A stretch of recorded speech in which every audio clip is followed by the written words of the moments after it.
Ahlussunnah wal Jamaah sepakat bahwa yang paling afdal di antara orang-orang saleh setelah para anbiya, setelah para nabi adalah para sahabat Rasulullah sallallahu alaihi wasallam. Merekalah orang-orang yang paling saleh. Merekalah para ulama umat ini, dan merekalah hamba-hamba yang dipilih oleh Allah. Kaum yang diutamakan dan dipilih oleh Allah setelah para nabi dan rasulnya. Oleh karena itu, termasuk mencintai karena Allah adalah kita mencintai para sahabat Rasulullah sallallahu alaihi wasallam seluruhnya tanpa terkecuali. Nas-nas atau dalil-dalil tentang keutamaan para sahabat Rasulullah sallallahu alaihi wasallam dari Al-Quran, dari Kitabullah sangat banyak sekali. Tapi sebelumnya kita hendak mengetahui siapa yang dimaksud dengan sahabat. Kata sahabat atau ashab atau sahb itu adalah bentuk jamak dari sahabi. Sedangkan sahabi artinya, maksudnya adalah man laqiyan nabiyya sallallahu alaihi wasallam au man ijtama'a bin nabiyyi sallallahu alaihi wasallam mu'minan bih wa mata ala dhalik. Yaitu siapa yang pernah bertemu Nabi sallallahu alaihi wasallam atau pernah berkumpul bersama Nabi, kumpul di majelisnya dalam keadaan beriman kepadanya. Orang itu beriman kepada Nabi sallallahu alaihi wasallam dan meninggal di atas itu. Jadi inilah secara singkat definisi atau makna sahabi atau sahabat. Itu siapa saja yang pernah berjumpa dengan Nabi sallallahu alaihi wasallam atau pernah berkumpul di majelisnya, pernah duduk di majelisnya, dan dia seorang mukmin serta meninggal dalam keadaan iman, dalam keadaan mukmin. Maka dia adalah termasuk dari golongan para sahabat. Dan kemuliaan serta keutamaan para sahabat telah ditegaskan oleh Allah Subhanahu wa taala dalam banyak ayat-ayatnya. Di antaranya adalah firman Allah taala dalam surah At-Taubah ayat 100.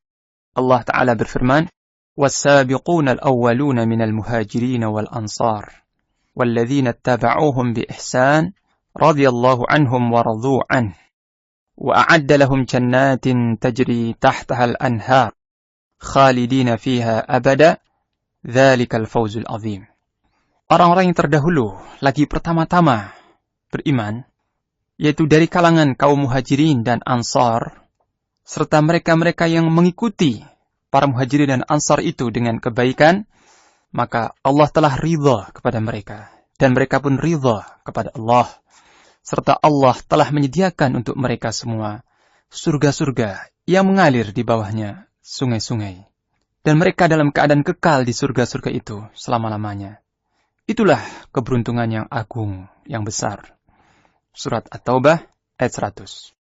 Subhanallah, alangkah besar kemuliaan dan keutamaan serta balasan Allah bagi para sahabat Nabi sallallahu alaihi wasallam. Allah menyebutkan 3 hal. Pertama, Allah telah ridha kepada mereka. Ini sudah pernyataan atau maklumat dari Allah bahwa Allah telah ridha kepada mereka. Dan Allah menegaskan, mereka pun ridha kepada Allah sebagai Rabb-Nya. Mereka beriman kepada Allah dengan jujur, dengan benar. Dan ridha kepada Allah sebagai Rabb dan Ilah. Serta Allah telah menyediakan untuk mereka surga-surga yang mengalir di bawahnya sungai-sungai. Mereka kekal di dalamnya selama-lamanya. Dan anugerah ketiga adalah, itu al-fawzul azim, keberuntungan yang besar. Allahu Akbar, alangkah bahagianya para sahabat. Alangkah mulianya keutamaan mereka. Kemudian Allah juga berfirman dalam surah Al-Fatih, ayat 18, "Laqad radiyallahu 'anil mu'minina idh yubayi'unaka tahta asy-syajarah fa'alima ma fi qulubihim fa'anzala as-sakinata 'alaihim wa athabahum fathan qariba." Sungguh Allah telah benar-benar ridha terhadap orang-orang mukmin yang berbaiat kepadamu wahai Rasulullah di bawah pohon. Allah mengetahui apa yang di dalam hati mereka. Lalu Allah pun menurunkan as-sakinah, ketenangan kepada mereka. Dan Allah memberikan balasan kepada mereka berupa pembukaan yang dekat, berupa kemenangan yang dekat, yakni terbukanya Khaybar, terbukanya benteng atau jatuhnya benteng Khaybar. Nah, ini pernyataan dari Allah SWT bahwa Allah telah ridha dengan orang mukmin, yakni para sahabat yang membaiat Rasulullah SAW di bawah pohon. Dan jumlah mereka ketika itu adalah 1.400 atau 1.500. Ada 2 riwayat. Paling sedikit mengatakan 1.400 para sahabat yang berbaiat kepada Rasulullah sallallahu alaihi wasallam di bawah pohon. Dan dalam satu hadis yang sahih riwayat Muslim, Rasulullah sallallahu alaihi wasallam bersabda, "La yadkhulun nara ahadun bai'a tahta asy-syajarah." Tidak akan masuk neraka seorang pun berbaiat kepada Rasul sallallahu alaihi wasallam di bawah pohon itu. Dan jumlah mereka ketika itu 1.400 sahabat. Nah, cukuplah ayat ini dan ayat-ayat yang lain menjadi dalil tentang kemuliaan dan ketinggian derajat mereka di sisi Allah Subhanahu wa taala. Kemudian Rasulullah sallallahu alaihi wasallam dalam hadis yang sahih juga riwayat Bukhari dan Muslim, beliau bersabda, "Khairu ummati qarni, thumma alladhina yalunahum, thumma alladhina yalunahum." Sebaik-baik umatku adalah generasiku. Dalam riwayat lain, "Al-qarnul ladzi bu'ithtu fih." Generasi yang aku diutus di tengah-tengah mereka, yakni para sahabatku. Merekalah sebaik-baik umatku. Thumma alladhina yalunahum.